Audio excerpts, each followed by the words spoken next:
So ngayong madaling araw ay may balita tayo para sa mga idol nating LA Lakers fans. Relevant lang ang video na ito bago mag alas 8 ng umaga ngayong araw kasi second day na ng draft. Pero yun nga, gumawa ng move si Rob Pelinka at nag-trade up sila sa second round ng draft. From 25th pick ng second round or 55th overall ay pipili na sila ngayon bilang 15th pick ng second round or 45th overall pick mga idol.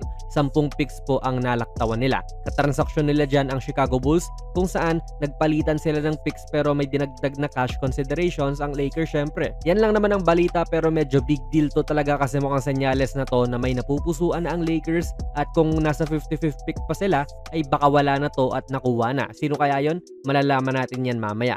Hopefully para sa akin ay big man sana at marami pa namang mga big man na natitira sa draft at nangunguna dyan si Maxime Renault mula sa Stanford pero siya ay galing France. May height na 7'1 at bigat na 235 pounds. Feel ko siya kagad ang unang tatawaging pangalan sa second round kasi projected talaga na first rounder to pero syempre hindi naman maiiwasan na may mga hindi napipili kagad at nagsislide pababa ng draft.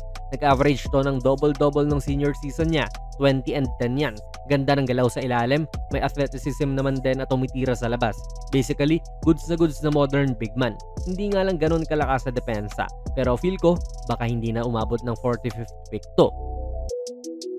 Sunod na big man natin ay si Ryan Kalkbrenner, 7 flat big man na may bigat na 235 pounds din.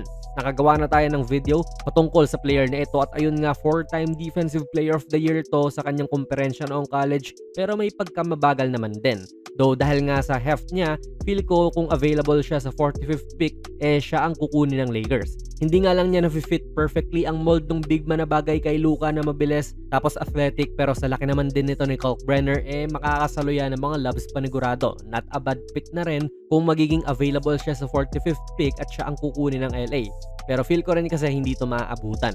Ang pinakapaborito ko talaga ay itong si Rocco Zikarsky mga idol, ang 7'3 big man mula sa Australia. Kung makuha ng Lakers to, syempre masaya ako.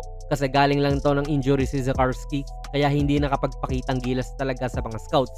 First rounder din sana to kung sakali kasi last year pasok pa to sa top 20 sa mga projections And knowing Rob Pelinka, may mga ganong pangitain din siya sa mga second rounders.